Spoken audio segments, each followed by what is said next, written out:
Mama G's restaurant never closed. Day and night, her doors remained open, always warm with fire and the scent of cooking.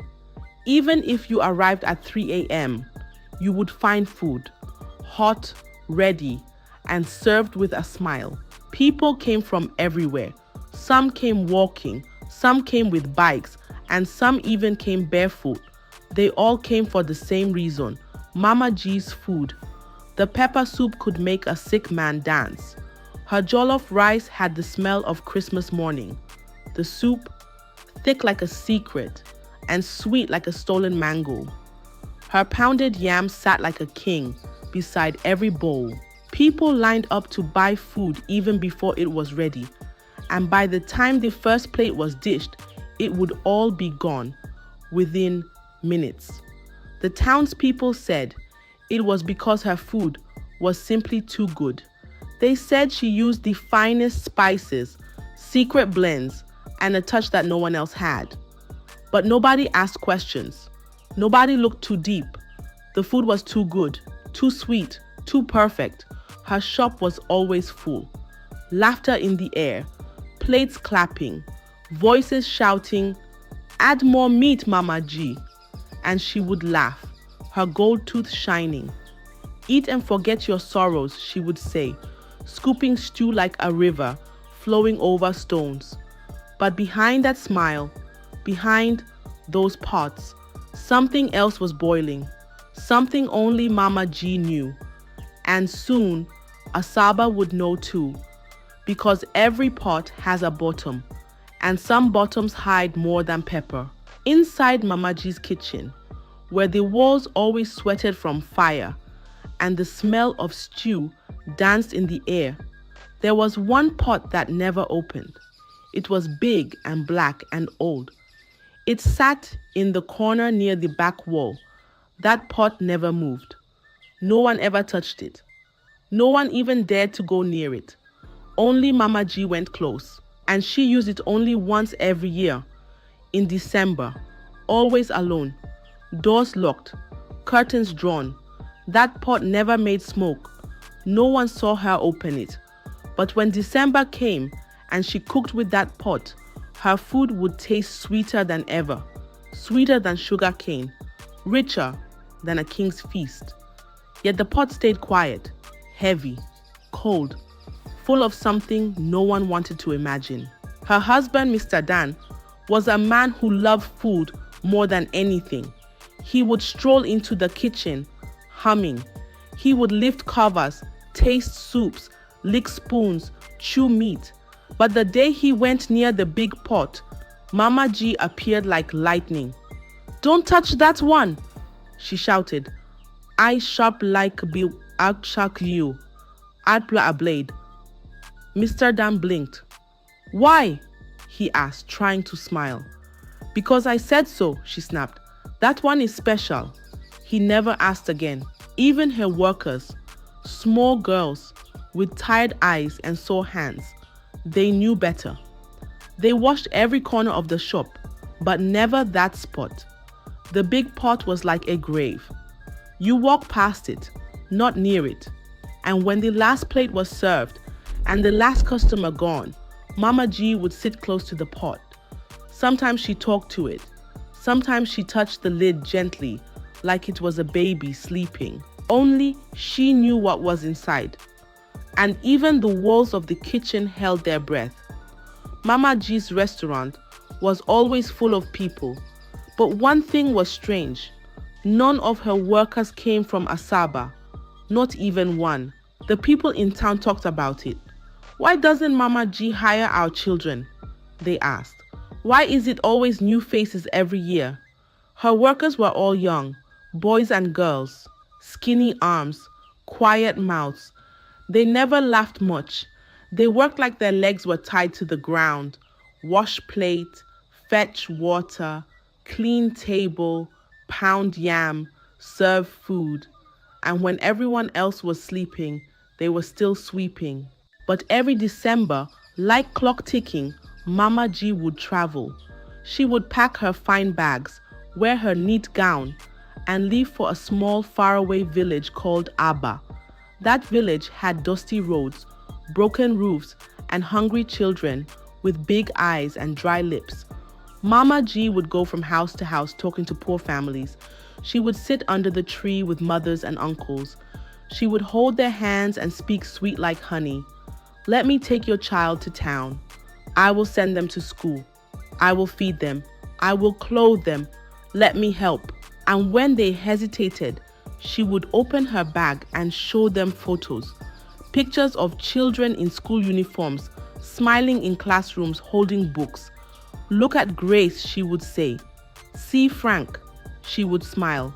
They are doing well, learning fast. You will be proud. And the poor parents, they would wipe their eyes, nod slowly and say, take him. Let him have a better life. Carry her. She will do well with you. Because when you have nothing, even a lie can look like a gift. So every Christmas, Mama G returned with new children. One boy, one girl, sometimes two, sometimes three. And every year, they never came back. The first child Mama G took was a girl named Grace. Grace was just 15. Her heart was soft. Her eyes always looked like she wanted to cry. One day, her house caught fire. Big fire. Angry fire. It burned everything. Her mother and father died inside. The house turned to ashes, just like that. After the fire, Grace had nowhere to go. So she moved in with her uncle. But the uncle already had too many mouths to feed. His own children were always hungry. There was never enough food, never enough clothes, never enough smiles. Grace would sit by the riverside every day, quiet, thinking, watching the water move like it had secrets. That was where Mama G saw her. She walked up, sat beside her, and said, "Do you want to go to school?" Grace looked up. Her lips trembled, but she nodded slowly. Mama G touched her shoulder gently. "Don't worry, I will take care of you. You will go to school, wear fine clothes, eat good food. You will be happy again." The next morning, she went to the uncle's house. She spoke sweet like sugar. "Let me carry Grace, let me train her. You'll be proud." The uncle agreed. He thought it was a blessing. And just like that, Grace left the village. When they got to Asaba, Grace smiled for the first time in a long while. Mama G bought her school uniform, exercise books, even gave her a small phone. She started school. She learned fast. She laughed sometimes. She even called her uncle once. She felt safe. She felt lucky. She thought, maybe the world is kind again. But it didn't last long. By the time the second school term came, everything changed. One morning, Mama G stood in front of her and said, "You cannot just keep eating and going to school. What are you giving back?" Grace looked confused. "But you said..." Mama G's voice turned hard. "I said what I said. Now get ready. You're working with me." School stopped, uniform folded, books thrown into a corner. Grace started washing plates, grinding pepper, fetching water, cleaning tables, serving food from morning to night. Even her phone was taken. No more calls, no more friends, no more dreams. She worked till her hands hurt. She slept on the floor. She cried into her wrapper at night. But Mama G didn't care. And when Grace begged, "Please, can I go and visit my uncle?" Mama G said, "It is not time yet, just be patient." So Grace stayed. She worked and she waited, but nobody came for her. And slowly, the river inside her heart dried up. 1 year passed. Then Christmas came. "Pack your things," Mama G told her one evening. "We are going to the village." Grace jumped with joy. Finally, she would see her people again. But Mama G had one rule. She traveled at night. So they left under the cover of darkness. By morning, Mama G arrived in Abba alone. Then someone asked, "Where is Grace? Is she coming home for Christmas?" Mama G smiled, her teeth white, her eyes sharp. "No, oh, she traveled with her school. They went to Abuja for excursion. She even said I should greet you all. The people nodded, impressed. She's going to places now. She's enjoying. God bless Mama G. Then Mama G opened her bag. She brought out a photo. Grace was standing in a classroom holding a book, smiling. She said she will visit soon, Mama G said. The people clapped. They believed everything. After all, the photo looked real, and Grace was smiling. Nobody knew what had happened to her in town. And right there, in that sweet moment of fake joy, a mother stepped forward. Her son stood beside her, a small boy with dusty feet and wide eyes. His name was Frank.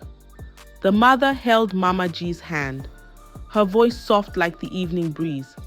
Please, take my son too. Let him go to school like Grace. Let him also have a better life. Mama G looked at the boy, then at the crowd. She nodded. I will help him.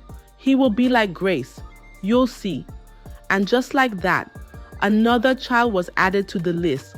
Frank was different. His eyes were sharp like torchlight in the dark. His mind worked fast. He could fix broken radios with blade and wire. His mother, a widow, sold groundnuts under the sun.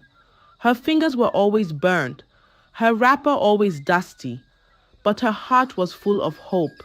Hope for Frank. One Christmas, Mama G came again. She stood in front of the woman's wooden stall and smiled. This boy is special, she said, tapping Frank's head gently. Let me take him.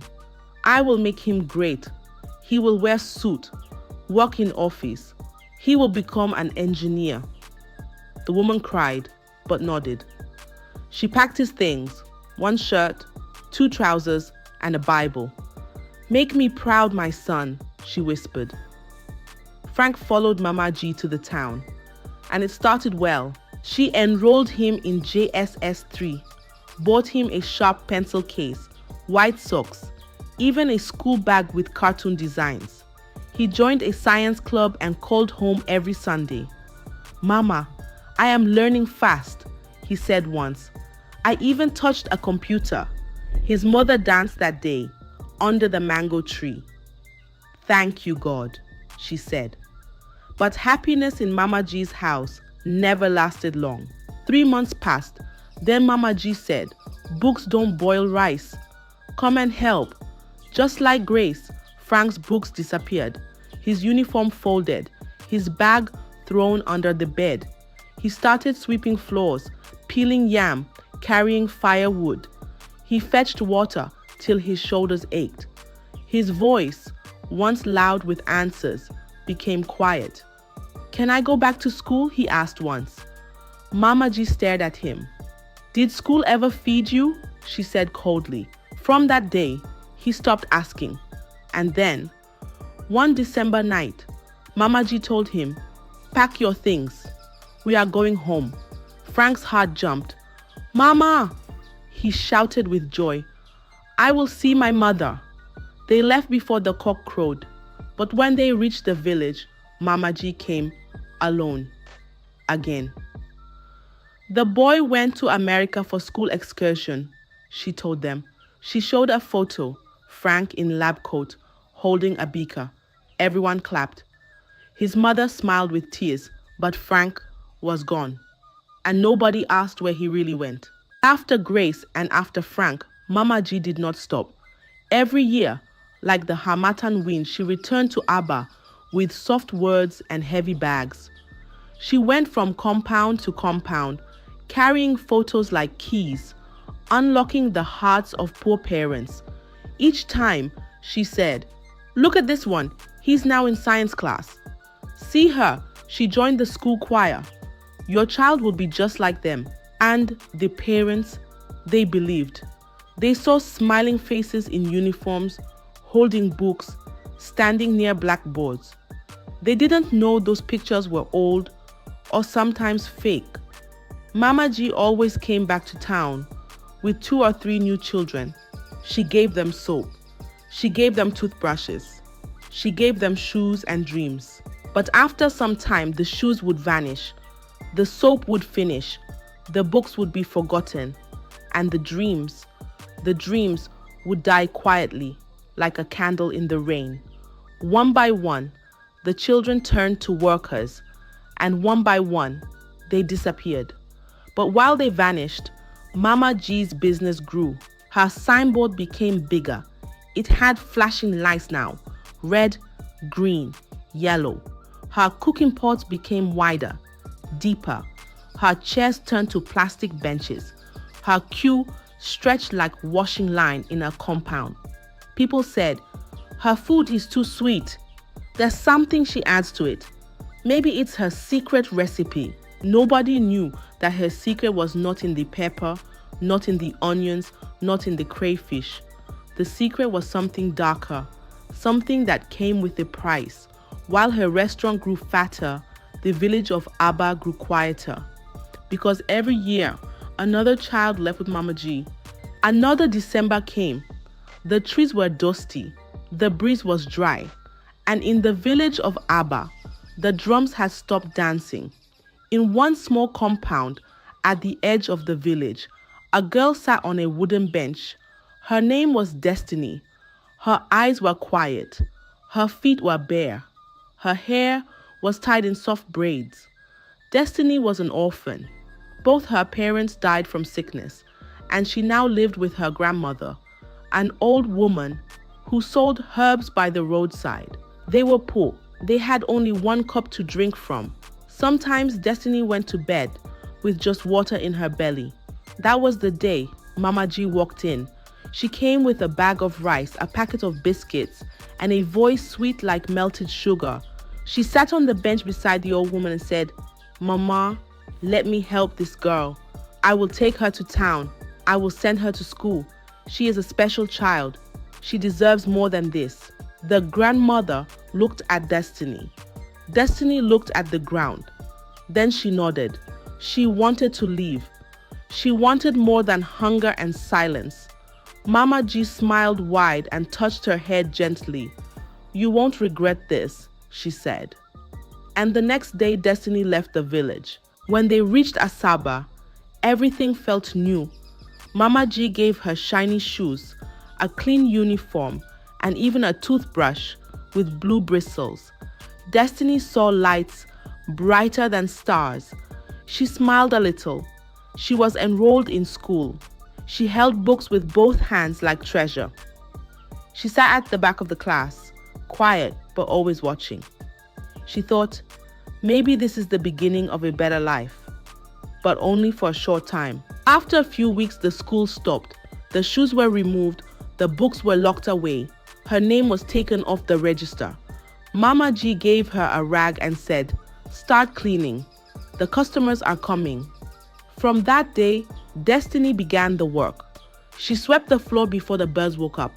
She fetched water until her arms shook. She washed pots so big she could fit inside them. She worked from sunrise to midnight.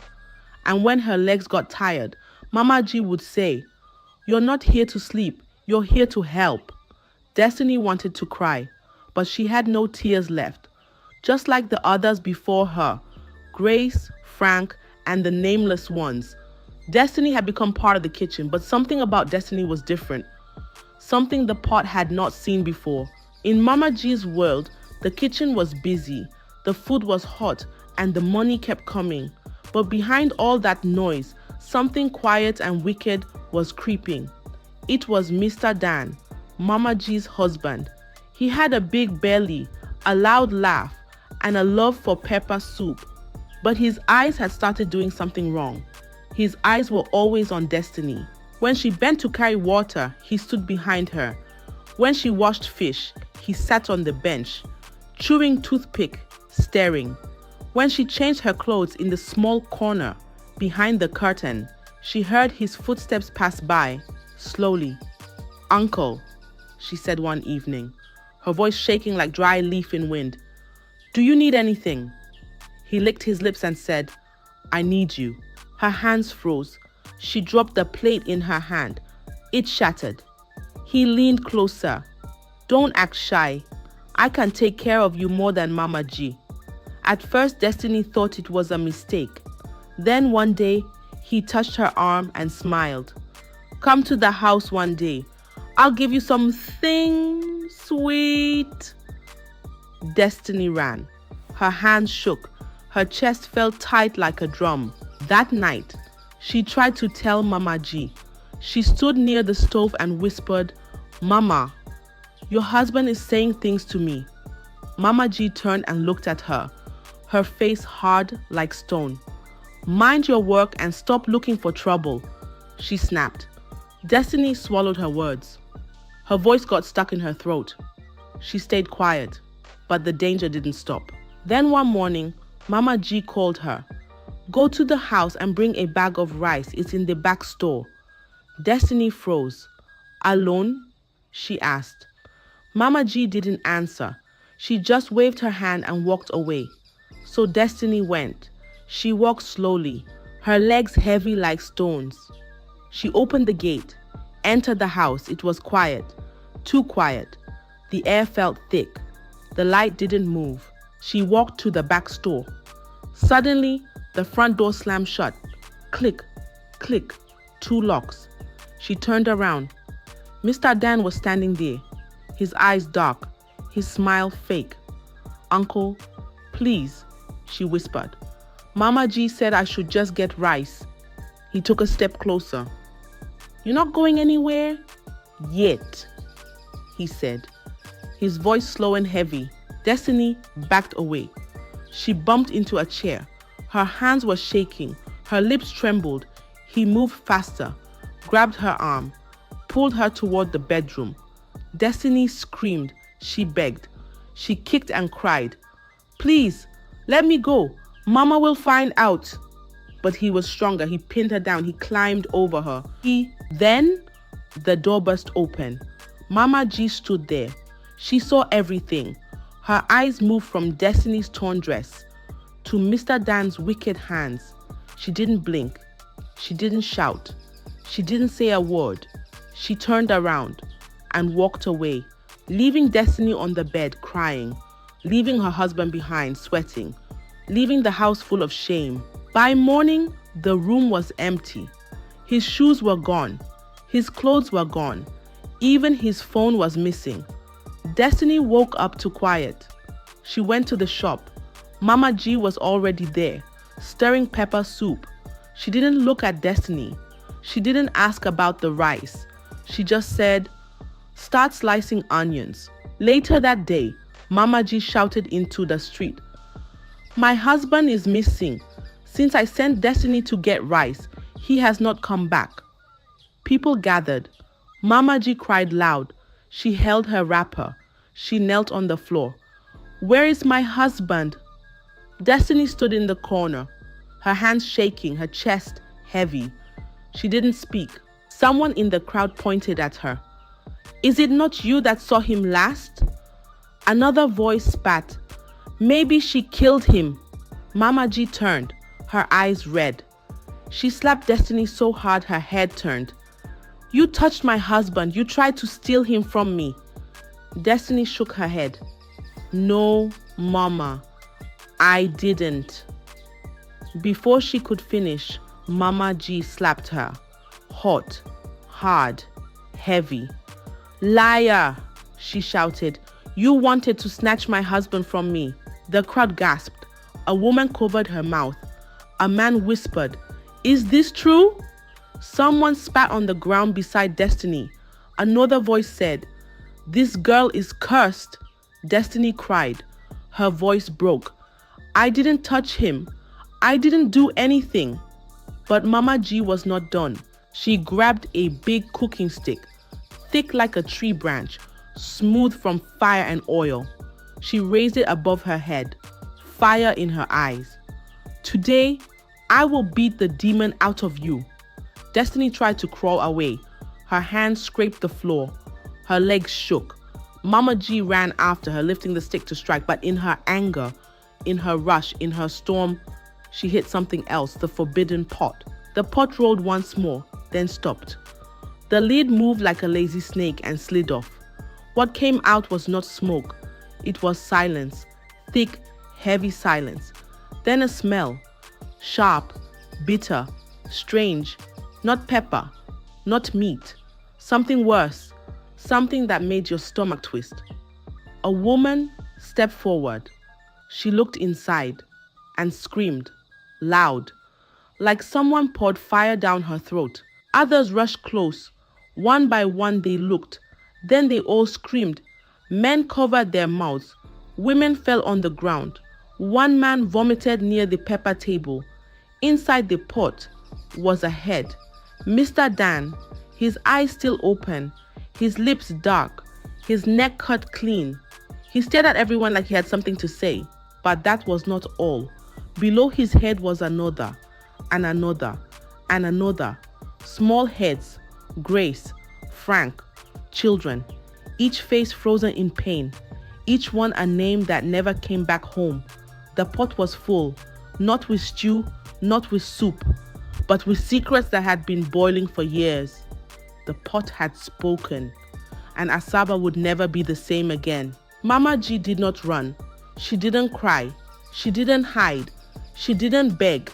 She just stood there, her face dry, her eyes empty, like a dried up well. The police came, their boots stamped on the ground. Their whistles screamed. They pushed through the crowd, entered the kitchen, and saw the pot. They looked inside. They stepped back.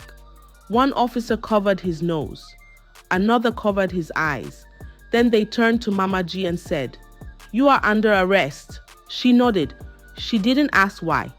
They carried her away in handcuffs. The street was silent. Even the wind forgot how to blow. Destiny was taken to a safe place. She sat in a small room, wrapped in a blanket, her hands holding a cup of tea she never drank. Her eyes stared at nothing. At the police station, Mama G sat on a chair. The officer asked, "Why? Why did you do it?" Mama G looked up slowly. Her voice was calm, cold, like water from the bottom of a river. "It was a ritual." The officer blinked. "What kind of ritual?" She answered, "A powerful one that brings people, one that brings money." She looked around the room. "I wasn't always like this. I used to sell by the roadside. My food was good, but no one came. One day, a woman insulted me. She said my soup was tasteless. That day, I went to a native doctor. I told him I wanted power. I wanted people to fight over my food." The room was quiet. "He gave me a choice, a dark one. He said the pot must eat. He said every year it must feed." The officer leaned forward. "Feed on what?" Mama G didn't blink. "On the purest flesh, on the flesh of a child." The officer dropped his pen. She continued, "Every December, I gave it a child, one by one. I chose the poor ones, the forgotten ones. I cooked their parts inside that pot. Just small pieces, not too much, just enough for taste." Her voice was soft now, like a lullaby. "That's why the food was sweet. That's why people always came. They didn't know, but their stomachs knew." She smiled. "It's not just cooking, it's sacrifice." She looked up, her eyes like deep holes. Grace was the first, then Frank, then many more. One child, every year, just before Christmas. She shook her head slowly. Destiny was next. I had prepared everything. I had cleaned the pot. I had sharpened the knife. The signs were right. The spirits were ready. Then her voice changed. It dropped like rain in dry dust. "But Mr. Dan, that foolish man," he touched her. He broke the rule. "No child must be defiled before the sacrifice. It spoils the power. It spoils the taste." She closed her eyes. "So I gave the pot him instead. His flesh was not pure, but it was the only choice left. The pot was hungry. I could not wait." Far away, in the village of Abba, the news reached the ears of the parents. It traveled like wildfire in dry grass. The mothers who gave their daughters. the fathers who sent their sons. They all gathered in the village square, carrying the photos Mama G once gave them. Photos of Grace, of Frank, of children who never returned. The old women wailed. Their voices broke the sky. She lied to us. She used our children. One man fell to the ground, rolling in the sand. I gave her my only son. She showed me a picture. He was smiling in the picture. Another mother tore her wrapper and screamed. That smile was not real. That picture was taken before she killed them. The whole village became a storm of tears. Some fainted, some fought, some just sat and stared, too broken to cry. They had trusted her. They had opened their doors to her. They had given her their children. And now, the truth had come out like hot steam from a covered pot. And it burned everyone. Mama G was taken to prison. Chains on her hands, guards by her side, no smile, no tears. She didn't fight, she didn't speak. The same way she cooked in silence. She entered her punishment quietly. The restaurant was shut down. The chairs were broken.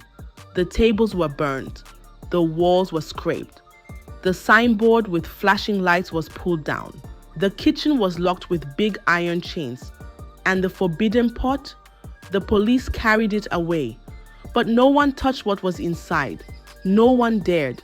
The pot was sealed forever. And even the earth did not want it buried near. As for Destiny, she was taken back to Abba. Her grandmother held her tight, weeping, kissing her cheeks, rocking her back and forth like a baby. But Destiny never said a word, not even one. Her lips were closed, her eyes far away, like her voice had been stolen. She walked like a shadow, sat for hours, stared at the sky. She didn't laugh. She didn't cry. She just existed. In the town of Asaba, people tried to forget, but they couldn't. Because even though the shop was closed, they said the smell of stew still came from the corner at night. Rich, thick, sweet stew. And some nights, when the wind was quiet and the moon stood still, they said you could hear whispers coming from the sealed kitchen. Behind the locked door, a woman's voice, soft, low, almost like she was singing a lullaby. I told them never to open that pot. And then silence, thick silence. Because some secrets once cooked into the fire can never be forgotten. The pot is closed, but the story still boils. I hope you enjoyed the tale. If so, please like the video, share it with your family and friends, comment on it, and don't forget to subscribe to the channel and turn on the notification bell for more enchanting tales like this one. Goodbye.